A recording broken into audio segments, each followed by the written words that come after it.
Terry, welcome to the show. Thank you so much. Well, a retrospective of my career and life. It's a very colorful and arguably checkered path. So this is going to be an amazing discussion. And thank you for the journey thus far, because it's been a lot of fun. Yes, I am so tempted to ditch the topic that we had today and just talk about your mascotting days or maybe your experience in the Bolivian prison.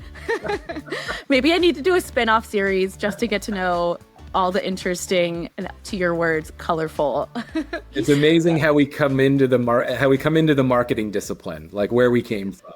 Oh yeah, and how it's shaped what we have to offer. I love it. Okay, let's dive right in. I can't imagine anyone would not know this, but just to keep it crystal clear, let's bring our listeners up to speed. Tell us about Visa and maybe which products or services your team was responsible for. Yeah, so first and foremost, and I didn't realize this until I interviewed with them 13 years ago, we're not a credit card company. I know that sounds incredible and bizarre, but we're not. We are a payment technology company, which is a lot of words basically to say we're the rails, the digital rails by which transactions and payments happen. Despite us being on the front of every card, we are not a credit card. We don't set interest rates. We don't actually issue cards. We're the technology that facilitates those transactions. We do that in a four-party model. There's buyers and sellers, and subsequently there's issuer banks and acquiring banks. And we sort of sit in the middle, and we make sure that the payments and the transactions go through. That started in 1958 in Fresno, where back then it was very pen, check, right? You had to go down to the branch, et cetera. So we, in some respects, were the original fintech, and we'll get into the case study later that gives rise to sort of the new version of that. But yeah, we were arguably the original fintech, 60, 65 years ago. Today, we have over 5 billion cards or credentials in the marketplace. We process about 316 billion transactions on an annual basis, which is worth an estimated $16 trillion. We do so in over 160 different currencies, 200 countries, 150 million merchants, and about 15,000 banks. So just to talk about sort of the scale. But again, we're not a credit card company. That's the scale of the payments ecosystem that we help power. Yeah, I never even imagined that. Yeah. Yeah, like we were amazing. Incidentally, we started out being owned by a consortium of banks. We IPO'd in 2008, so we sort of broke off, which is why we are the Visa today, not attached from an ownership structural standpoint to a particular bank. What my team did and does is a couple things. One is we own the digital products, the marketing of digital products. At the time of the case that we're going to be talking about, it was largely around sort of security benefits and features attached to things like zero liability, which is you don't pay for fraudulent transactions should they occur, et cetera. The other remit of my team was brand. And so it was about driving brand equity. We called it brand health among different segments of the cardholder population. Right. Yeah. I feel silly because I never even thought about, I should say, how Visa's not a credit card. But after you mention it, on my credit card, it has like my bank is issuing me the credit card and they're the ones setting the credit rates. And as you mentioned, so very interesting and helpful to understand Visa's role in that ecosystem. So for the first segment of our show, we are going to talk about Visa's case study around lifecycle marketing and increasing customer value over time. So tell us more about what was going on at Visa when you realized that leaning into lifecycle marketing or the practice of lifecycle marketing needed to be maybe more strongly established. Yeah, great question. So going back to our foundations in Fresno in 58, we launch about a product every 20 years. So this is not something that we are cranking on or had been cranking on a continual basis. We launched a credit card, and then we launched a debit card. And then internationally, we launched, which now is somewhat ubiquitous in the US, what we called contactless cards, right? Where you just go to the payment terminal, and you just tap your thing. We didn't, at the time, launch a great deal of products. But what was happening was there was a revolution taking place in the consumer markets about how and where people were buying stuff. This is going to sound like, no kidding, Captain Obvious, but back in 2015, 2016, e-commerce was still somewhat nascent. Estimates are it was about a $28 billion business Fast forward to today, it's a $1.5 trillion business. But back then, it was pretty new, and PayPal had jumped on top of that rise in e-commerce and foreshadowing where the growth was coming. And they were the first ones to develop and deploy a digital wallet, which made all the sense in the world. We had not. MasterCard had not. American Express had not. So we woke up somewhat 9 years late to the game. They had actually developed digital wallet back in 98, or the company was founded in 98. And so we decided to go out and try and establish a beachhead on our own to capture e-commerce transactions. Again, we're not a credit card. We believe that anywhere and in any form that someone is trying to make a transaction and payment, we should be there. We should power that transaction. That goes back to how we make money, the economics of how we make money. But it also goes back to, I think, why we exist as a company, which we'll come back to when we talk about lifecycle marketing, which is back in 58 in Fresno, Dihak, the founder, believed that if we could digitize transactions and payments, that would open up opportunities for progress for individuals, for small businesses, and for society writ large. And so Visa Checkout, which is our digital wallet, or at the time was our digital wallet, is a manifestation of why we exist. It's the how to progress.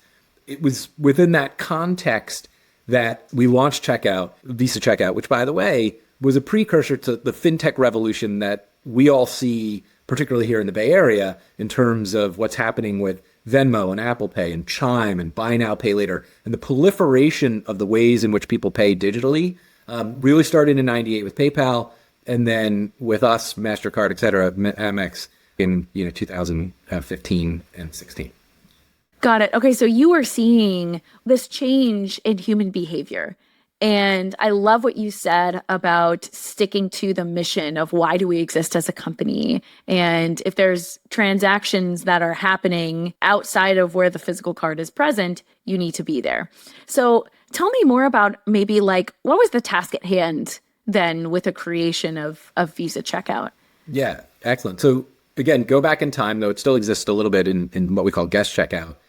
Back then, you had to punch out your 16 account number, your address, your CCV, your expiration date. It was annoying. Checkout, or a digital wallet, right, is this notion that you've preloaded your credentials one time, and then anywhere you transact across the internet, so the Visa Checkout platform exists, it became 2 steps or 1 step. As we think about the future, it's going to be sort of fingerprints and eyeballs, right? And it's going to, but back then it was fairly cumbersome.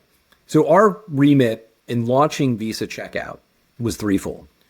First and foremost, it was signing deals with merchants. Going back to our 4-party model, we only exist in sort of the middle where there's a buyer and a seller, an issuer bank and an acquiring bank. We facilitate those transactions. But first and foremost, we had to get merchants to accept and integrate the Visa Checkout product. Yep. You can't go and transact if the merchant doesn't create the space to do it. Yeah, right. Yeah, if there's no what we call acceptance, if it doesn't exist, then we can't drive transactions. So then the second remit, or the second charge for us, was driving awareness and understanding of the product, and then ultimately enrollments among consumers. Right. So if we think about the McKinsey funnel, that's sort of the top part of the funnel, assuming we're talking about the funnel vertically versus horizontally, and that's a whole other conversation. And then once we had driven awareness and understanding and ultimately enrollments, and this is where you rightly point out, we really needed to drive lifecycle or bottom funnel, what we call repeat usage and loyalty, right? The sustainability of a product post-launch. So those 3 charges were an incredibly set of new muscles at Visa that we had to flex, because at that time, we sort of existed like many other brands, particularly big brands, in this Henry Ford, one team does X, then they hand it off to Y, and then it gets handed off to Z, right? And then the car gets shipped or the product gets shipped, and you declare victory and you move on to something else. This new approach to getting deals signed with merchants, right? So that's the B2B part of our existence. And then the B2C part of driving awareness, understanding, enrollments, and then ultimately repeat usage required us to rewire and rethink our total marketing function.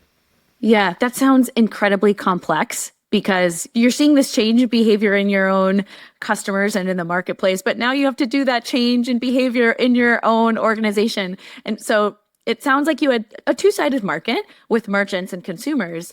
How did you manage that from an execution standpoint? Like, how did you rewire the org to support that? We created a startup within the walls of Visa, knowing that we had that three-charge remit in front of us. And it was due to solving a bunch of problems, which is often the case, right? You sort of don't know where you're going until you somewhat get to a series of forks in the road. The first challenge we had was signing merchant deals. The way that Visa has historically worked is, and been incredibly successful, is we underwrite a bunch of deals, right? There's dollars in the pot to get an issuer or a merchant to sign up with us for the products and services that we provide.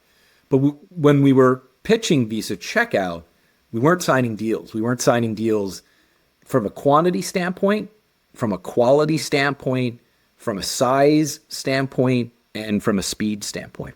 That must have been disappointing to have built this exciting new startup, right, during a time when there's a big shift in the world and deals aren't flowing the way you want them to. Yeah, and what we found, and this is a lesson that we'll talk about later, was we found that the reasons why we weren't signing deals was, A, as much as we like to think that our children are all beautiful and smart and wonderful, there was a little bit of point of parity in what we were launching with. Two is, what we were finding was the sell-in process was not only through the sales team, through the IT folks on the merchant side, which is the traditional case. We actually, because there was the B2C side, had to sell in to the marketing departments at all of these different merchants, at Nike, at Williams-Sonoma, at Pizza Hut, Dunkin' Donuts, and Starbucks, and a whole slew of others. And so that created an interesting challenge for us, which is like you had multiple stakeholders that had different objectives on their end. How do we go sell in checkout, a Visa Checkout, to ensure that these deals are getting done at the speed and the size in which we needed to? And this was critically important because one of the things that we had struggled with at the outset was something called, mitigating the cart abandonment rate, which is you and I go online, we're going to go buy a pair of Nike Air Jordans, but we don't finish the transaction. Oh, yeah. I am a repeat offender of cart abandonment to this day. Like globally, like 65, 70% of purchases are actually abandoned.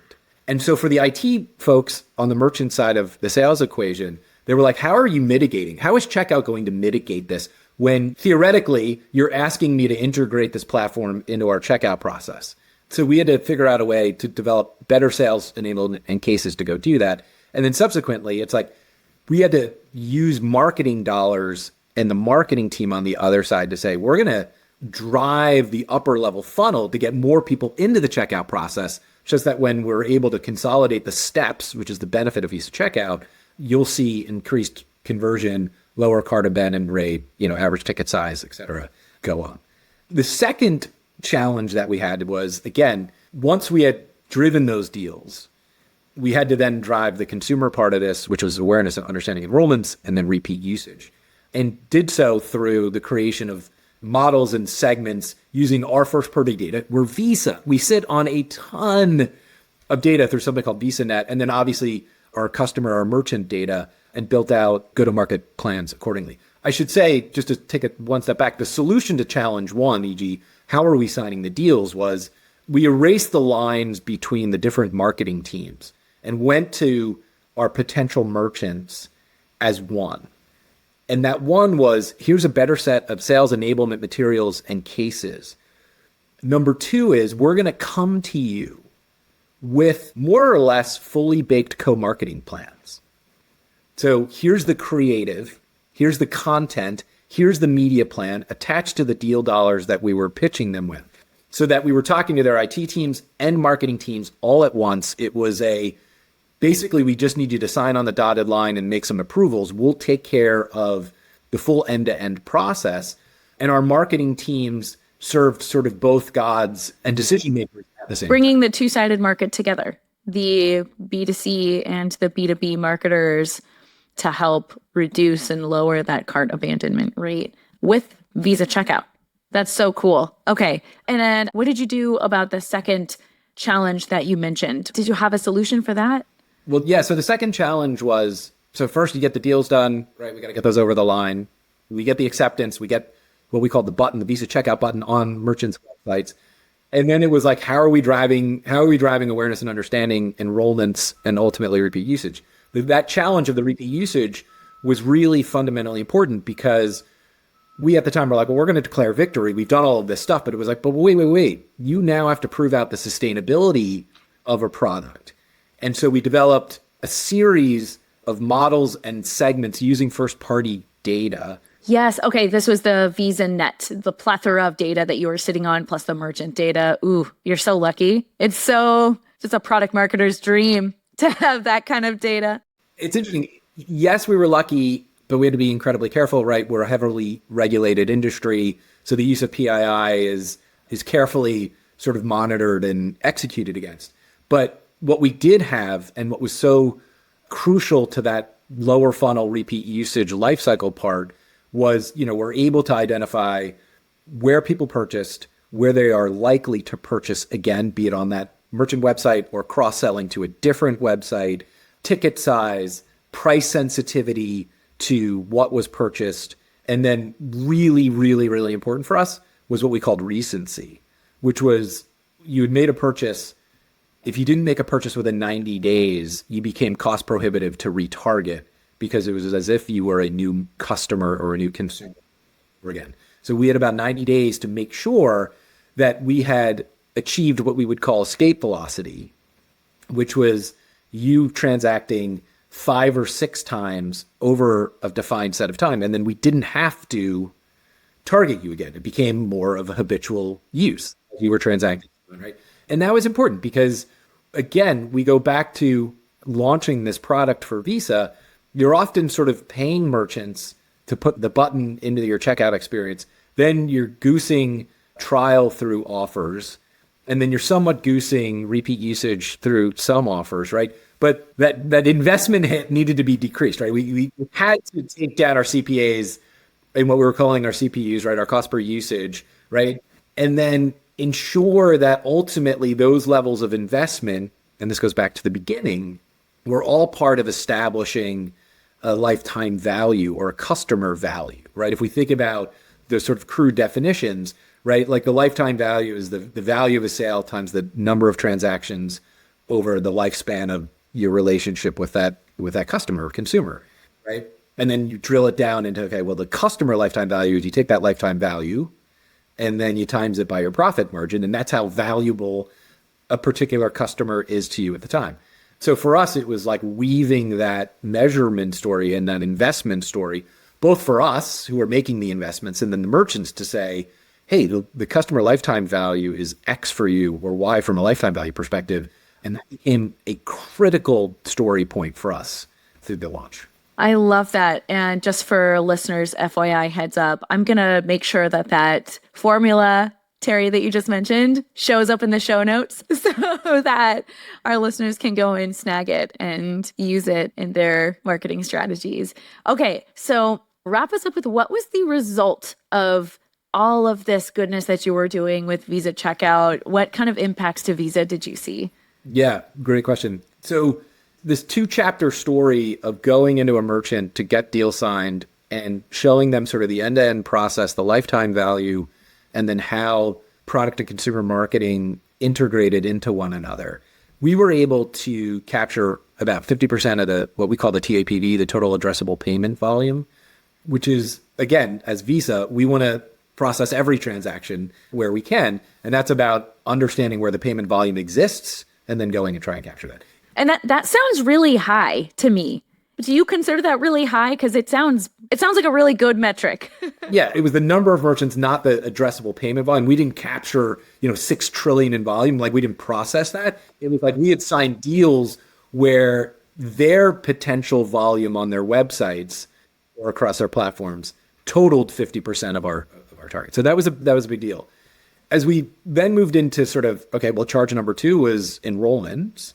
Over the course of the product's life, we generated 35 million enrollments. Big investment, big expectations, 35 million enrollments. Like that was huge. And then the last one was repeat usage and loyalty, right? The notion of a life cycle metric. And we drove a 23% repeat usage rate, which, depending on where you're looking, is 23% a lot or a little. We gave ourselves an incredibly high hurdle to overcome, which was you had to be an active user. You had to make 2 transactions over a rolling 12 months. And that became the proof of sustainability. It wasn't like you signed up once and we never saw you again, but we got to count you as an account. It's like, no, you needed to be active. So reaching almost a quarter repeat usage rate was important. And that goes to this notion of, trying to mitigate the leaky buckets, that we in every other product launch are faced with. Yeah, I appreciate the boundaries that you put on even how you're going to track KPIs and metrics for this entire endeavor, right? Like it's who you are as a marketer and a leader is that chasing truths, right? So you're not even going to let data sway you. You're going to make sure to put parameters around that data, right? Like to your point about like finding truly active users versus just someone who just signs up once. It really speaks to how genuine the success of Visa Checkout was.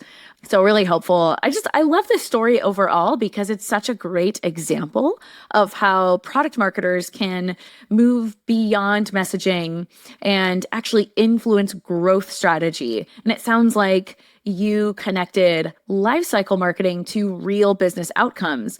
And your team proved to merchants that Visa Checkout was worth investing in long term. And then you use that repeat usage as a signal for product viability. And then you built programs for consumers to help drive behavior. I don't even know, maybe I'm saying it like as if they happened one after the other, but some of this happened concurrently in parallel. Is that more accurate to say, probably? Yeah, that's exactly right. We're all imperfect, fallible human beings and marketers. And what was happening was in sort of like real time, uncovering where we needed to go to as a product marketing team and evolve ourselves according to where the challenges were and where the business opportunity and KPIs sat. Yep.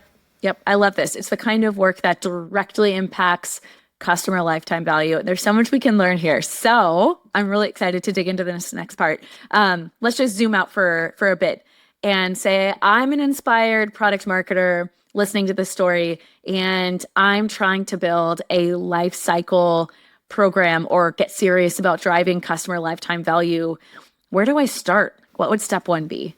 Yeah, step 1 is understanding the market driving dynamics, like where growth, revenue, your next dollar is coming from and will likely come from. And then really being honest and go, is the product that we are attaching to those dynamics really well positioned to go do that, right? So for us, very simply, going back to the beginning, and in full deference to somebody like PayPal, we all saw the rise of purchases offline, brick and mortar stores, to starting and forever moving online, right? And so checkout and PayPal, et cetera, now, the Venmos of the world, Apple Pay are now doing that. But for us, it was like the market dynamics were changing. And as a product marketer, that was salivating to go, oh my gosh, there's a new space that we have to go play in. The other thing that was a sort of a step 1A was, okay, you understand the market driving dynamics. How do you then size it, right? We talked about TAM before. And for us, given our scale, we couldn't go market and do co-marketing and deals with the tens of thousands, now hundreds of thousands of merchants online. What we had to do was prove that we could try and get most of the top 40, because then you have scale. Right? If you can get most big merchants to take Visa Checkout, everyone else will follow. So we very much prioritized those big guys versus what we would call sort of the long tail merchants. And then thirdly, and this goes back to your earlier very good point, step 1B or 1C is this notion of like, we really should be aligning on KPIs cross-functionally and up with the C-suite before we launch. And I know, again, Captain Obvious statement, but at first it was like, we need to go sign deals. Okay, well, that was the sales team's job. Well, that wasn't really happening. Then it was like, okay, well, now we have to go drive enrollments, but now we have to then prove LTV and usage. And this was a huge learning for us, that it was like, if we're going to think about a 5-year plan for a product and a product launch, we should be thinking about this from the totality of a life cycle, not just in tranches of deal sign, enrollment, and then life cycle, repeat usage. So those three things I call sort of the step one is like understanding the numbers, the North Star, and where you're going. Yeah. Yeah. I really appreciate how you put a timeline to it too. So you're not just looking at the here and now. So like to your point, understanding the context of your market, but also looking to the future and how that market will continue to evolve. It's so common, certainly in tech, right? For companies to want to jump in and be a me too. And it's tempting to do that.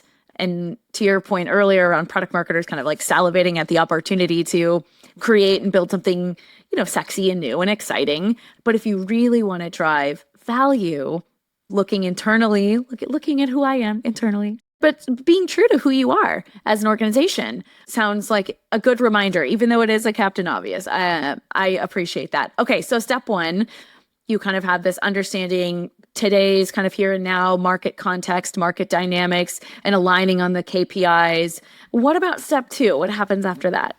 Yeah, it's interesting as you and I have been talking about this. We're essentially talking steps as if we're writing a brief, right? So if the first part of what we just talked about is call it the business challenge and opportunity, the second one is your customer or consumer segment part, right? It's the audience, for lack of a better word. So step two is understand the barriers to why deals aren't getting done, right? For us, it was multiple stakeholders who we hadn't accounted for. It was somewhat of a point of parity set of benefits, and how do you break through those things? How did we as an organization break what was the traditional sell-in deal-making process, which again was just largely underwriting deals? And that became sort of first and foremost. Because again, we're a B2B2C model, you understand the barriers to getting deals done, and then transitioning to the consumer side, what are the barriers for adoption? You rightly pointed out, if there's no acceptance, if you can't get deals done, then it doesn't matter about enrollments, right? But, for us, it was, and I think a lesson for product marketers is you got to really focus and be maniacal about prioritizing benefits. They're all not the same. They are all not going to drive perception or behavior usage in the same ways and at the same rate. For us, it was the ease and convenience of what checkout provided people versus something like security. And that was important because ease and convenience delivered against the merchant need of, hey, I want to make sure that folks can pay on their phone, on their laptop, in the browser, across all different sort of platforms. How does checkout mitigate the friction that is inherent with those things? And then lastly, again, once you got them in the door, how do we ensure that there's repeat usage and loyalty, the sustainability of the product? And how do we do so in a way that weans us off of constantly just paying for people to transact for us? So again, that goes back to hyper segmentation. It goes back to sort of the flywheel of communications that balanced education with specific product features and specific merchants, in our case, like co-marketing, and doing so with a timestamp of, and across a bunch of different channels to go, when is it going to be cross prohibitive to continue to do these things, et cetera. So as we think about the brief, we go, okay, the business challenge was X. Here's sort of the insights, and then understanding, those barriers. And you mentioned a very important aspect of it that's specifically related to lifecycle marketing and unlocking customer lifetime value with looking at what are the barriers to repeat usage. And some product marketers I know are really good about tracking that and identifying it, but it's so hard as product marketers because we are one of the type of marketers who we have so much on our plate. We wear so many different hats, and not only could it be difficult to get that kind of data, but sometimes we don't even have time to track that kind of metric. But it's a good reminder to add that into, if there is a product marketing dashboard out there, to add that KPI to that so that you can start looking at, what could be those barriers to repeat usage or loyalty. Okay, so we talked about step one and step two. How about step three? Step three is the go-to-market strategy, and then the crafting and deployment of that strategy. So again, I talked about the three-charge remit of you got to get deals signed, right? We had to get Visa checkout accepted at merchants. So we collapsed the process in the team's remit, and we went into 50 or 60 different merchants and said, here's the sales enablement case for the IT folks. And then here's the marketing case for the marketing team. And went in with sort of one unified 2-chapter story. So that was the first thing we did. This all coalesced, and it goes back to the product features and benefits around what we were calling the one-hand campaign, right? And it was the notion that Visa checkout is so easy, it's so convenient, it's so intuitive to use. You don't have to do the 16 numbers and the CCV in your app, right? It literally is like you can check out on any merchant website with one hand. And so we dimensionalized that through some really interesting vignettes and stories. So we had a surfer in Tahiti make a Pizza Hut order surfing. How cool. Like super creative, super creative. Yeah, just to dramatize how this done. We had a bunch of NFL players throwing, Hail Marys, 60 yards, catching and checking out at the same time. I think maybe, was that like in a commercial or something? It sounds so familiar. I think I might have seen it. Yeah. See, it worked, everyone. It worked. We did a Super Bowl stunt where we set the Guinness Book of World Records for most one-handed catches in 60 seconds. It was 33, and it was done by Odell Beckham and Drew Brees at the time, which then it went a little viral. Antonio Brown, who was a star wide receiver for the Steelers, did it like the next year because he wanted to break it, right? Because NFL players have egos and they wanted to best each other, right? Better yet. So we dimensionalized this notion of one hand and the ease, the convenience, the intuitive use through that campaign.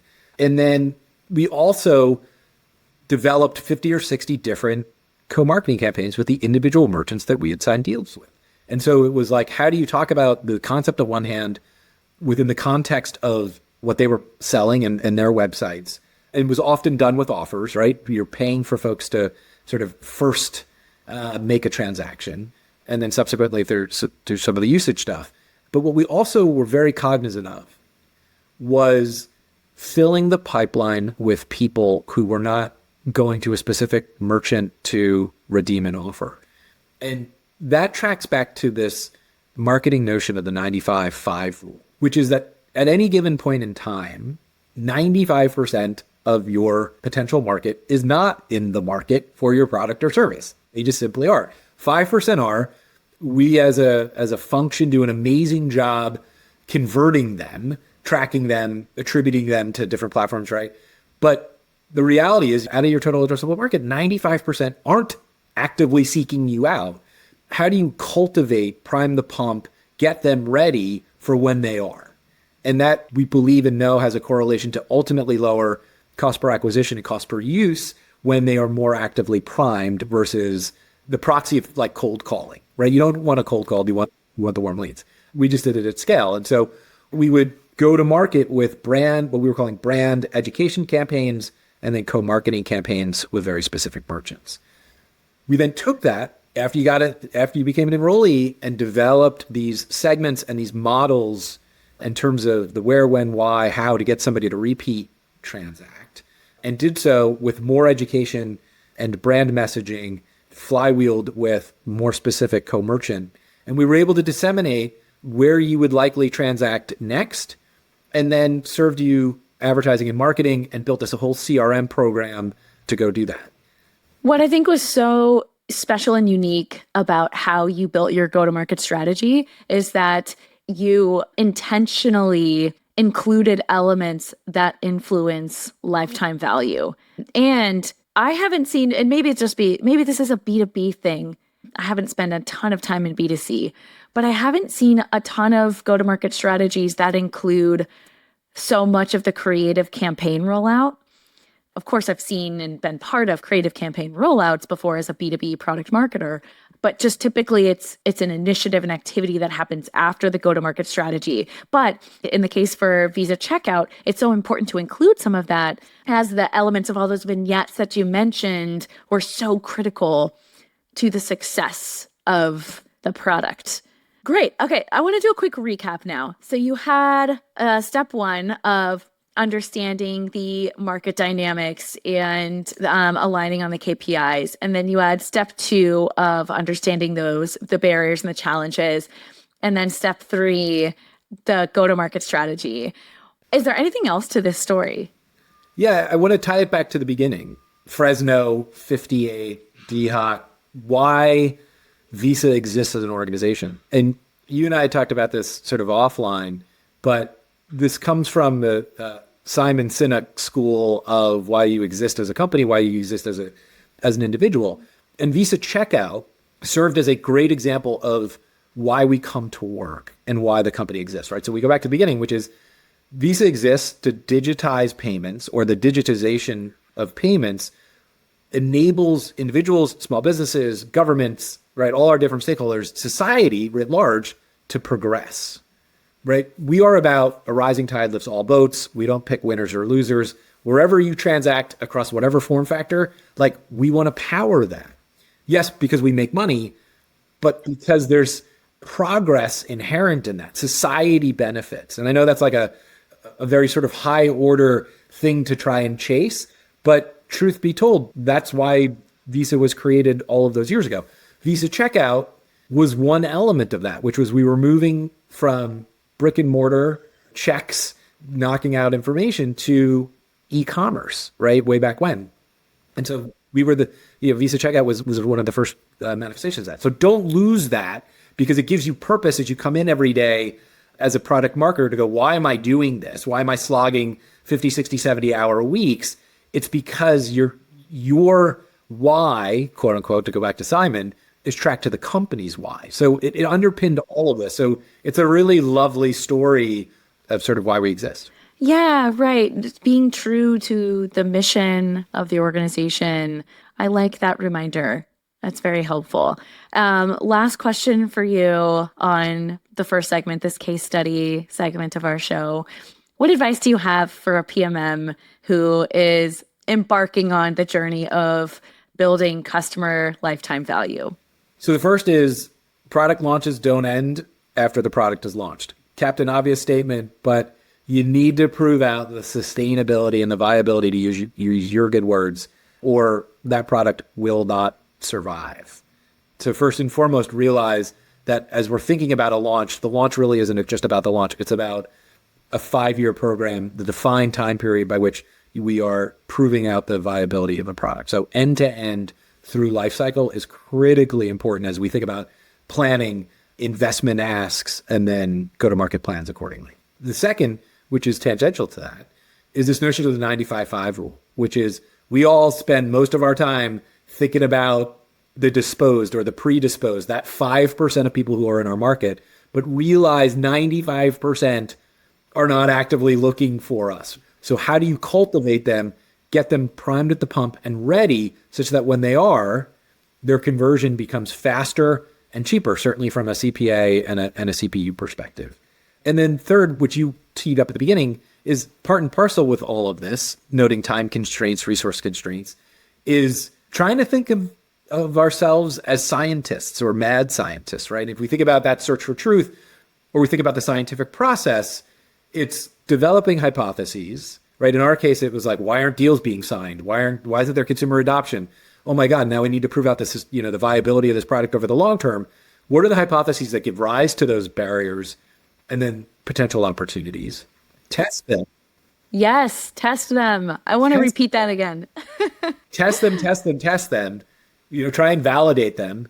Then communicate them out to the organization, to the sales team, to the IT department, to C-suite, and go, this is what we found. Here's how we think we can optimize. And then test again and refine again. Like, we are forever, as scientists, searching for the truth. And the truth isn't often a destination. It's about optimization. So think like a mad scientist the next time you're doing a product launch. I love that. I'm going to say it again. Think like a mad scientist. I think that is such a powerful mindset shift for PMMs. And I've heard other marketing leaders say that product marketing is part art and part science. But we really, to your point, like we're not just launching products. We should be constantly experimenting. And I think that makes for some of the strongest PMMs that I've ever met. They're the ones who aren't afraid to experiment. They're constantly running feedback loops with customers and with the product team. They're searching for patterns in the data, and they're pushing beyond that initial hypothesis to see what actually moves the needle. So that's really helpful. It's not really just about crafting a story. It's about uncovering the truth that earns the right to be told in a story.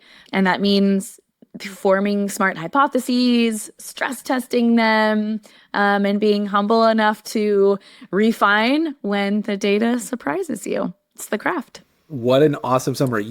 We should flip seats. You should want interviewed. I'm just paraphrasing what you've already told us. Much better. Much better.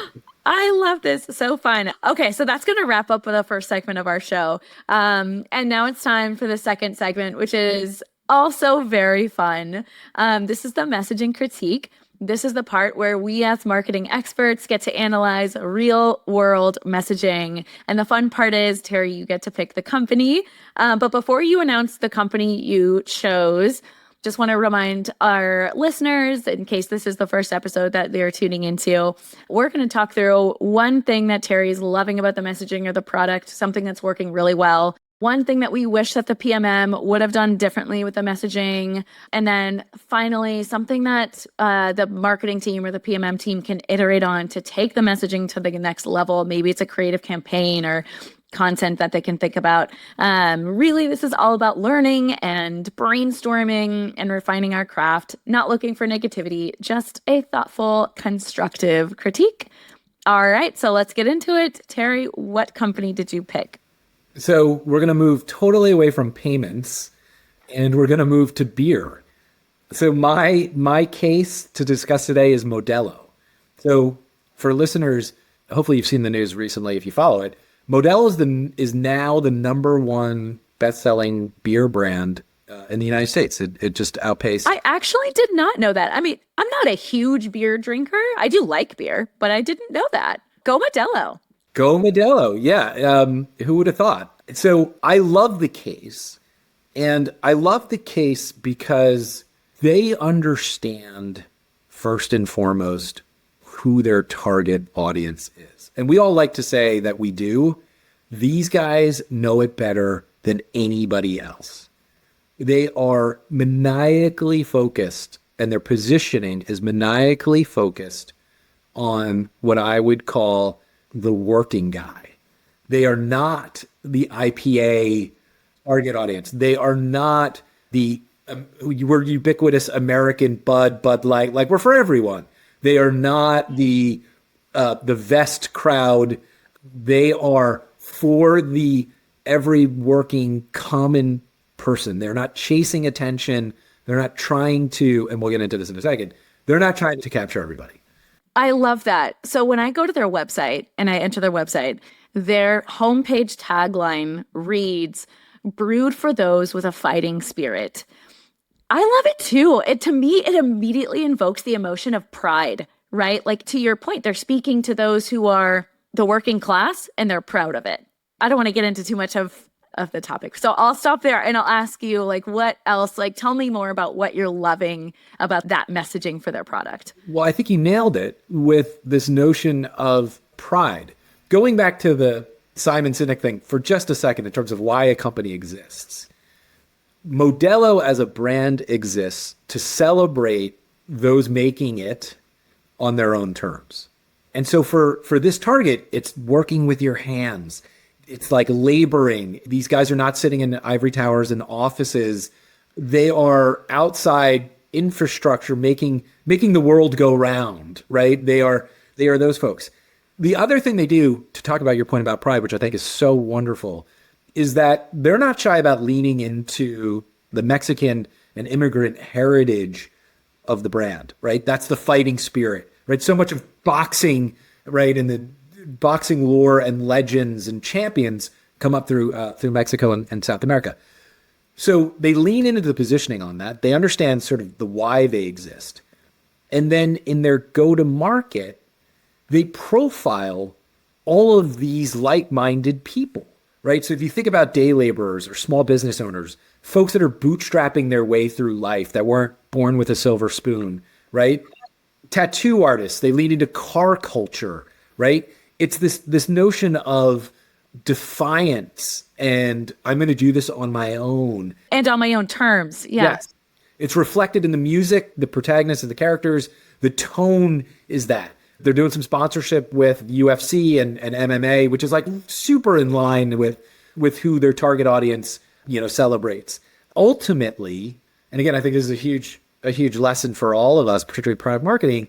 It's they put out content that the audience, customers, see themselves in.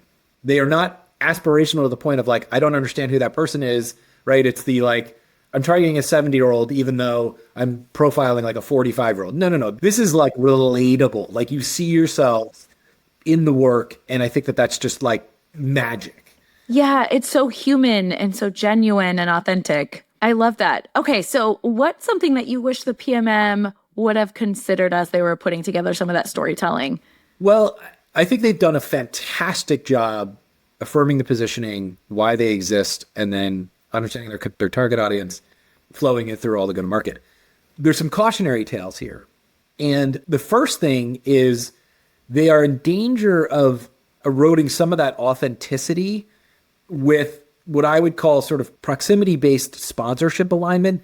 They're in the NFL, but they don't sponsor teams. They just talk about fans generically. I was just watching the U.S. men's national team play last night. Like they're in soccer, but they're not formally part of it. And so you see these generic like fan messaging scarves and jerseys that aren't actual teams, right? And so you're like, no, you're going to erode these authentic moments of community and identity. So stop there. The second is, and I don't understand, admittedly, the unit economics behind this. And it goes back to, in some respects, the LTV conversation that we were having. But they've started the well-tread, well, we're going to do a bunch of line extensions outside of the traditional beer. So now they're into like spiked agua frescas, into fruit-flavored beers. And you worry that, yes, in the short term, the economics are going to be favorable because they're expanding the number of people buying Modelo. But you wonder if those ardent loyalists who are buying it at high levels of frequency and scale, sort of the 20/80 rule, are going to start to ebb away because it's no longer going to be a beer brand about them because they're trying to be about and for everyone. So two cautionary tales that I wish product marketers would think differently about, again, as we think about lifetime value. That's a really great point. Okay, and last point, what would you do to take it to the next level if you were the PMM? So two provocations. The first is there is somewhat coming out of the election, though this isn't coming out of the election, it's just sort of an insight coming out of the election, is what's happening to young men across the country. There seems to be sort of a quote unquote crisis, right? Employment numbers, mental health issues, identity, et cetera. And so is there a way for Modelo to authentically support young men as they are going through this really turbulent set of life stages? Seize the cultural moment with their target audience, that their target audience is experiencing. Yeah. Far easier said than done for you and I to talk about and for a beer brand to talk about. But I think that there's a provocation in potentially threading that needle.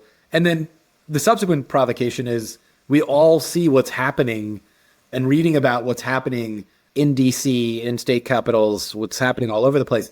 Is there a way to sort of lean into the immigration issue and definitely sort of supporting that without getting burned? Again, they're just provocations, but you could conceivably, and going back to the roots of the brand, go, it's not out of bounds to talk about these things, but know that you may be singed on the back end.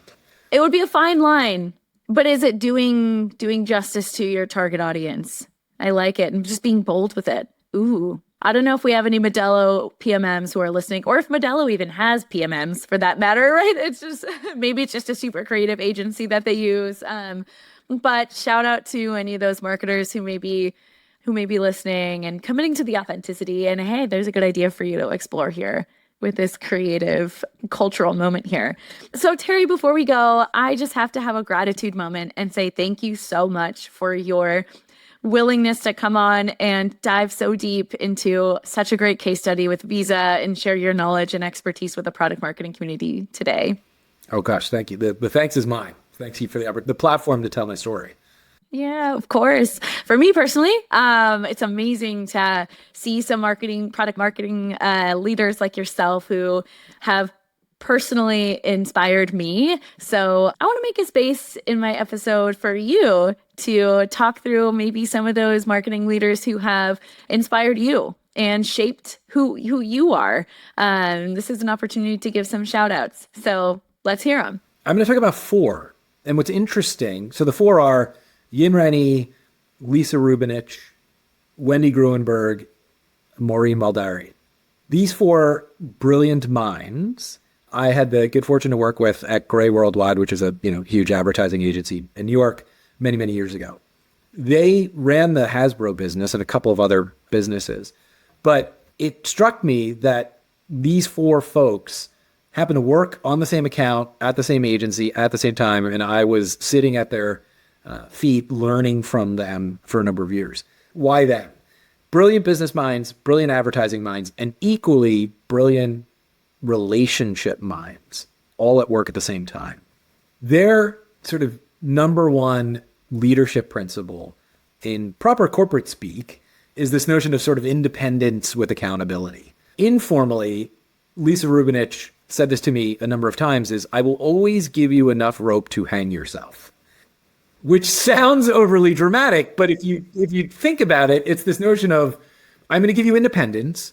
There's rope there for support if you need it, but there's accountability at the end of the day. And that's how she ran this business. And that's how the 4 brilliant female leaders ran that business. That business stayed at Gray for 30 years, which is an anomaly these days. 30 years, a lot of it under these 4 individuals who ran the business. So they were so wonderful. So 15 years on, I still take that leadership principle into how I manage my teams in terms of, independence with accountability. I'll give you enough rope to hang yourself. They gave me the opportunity and space to develop as a marketer and as a leader. And so I'm eternally grateful for them. That's amazing. And you got them all at the same time. All at the same time. Oh, wow. I'm sure that gave you a huge advantage as you developed your leadership skills and you got so many great mentors. I love it. Okay, so I promise this is the last question that I have for you. Where else can we access your expertise? Is it best to connect with you on LinkedIn? And please tell us what's next for you. Yeah, LinkedIn, definitely. I've been doing a ton of writing, covering some of the topics we talked about today in terms of, becoming a mad scientist, going back to basics, the notion of why, the attention economy. So LinkedIn is where you can find my musings. What's next is I'm doing a lot of advisory work and looking for opportunities that deliver against my why. I love it. And you could honestly write a book on some of this lifecycle marketing, delivering long-term customer value. So just going to throw it out there. I think the Mad Scientist could be a really good book title. Thank you. You'll get credit for that in the acknowledgments. Yeah. Awesome. Well, again, thank you so much, Terry. This was a lot of fun. And thank you, PMM listeners, for coming on this adventure with us today. I hope this episode leaves you with inspiration to take the next step in your own journey.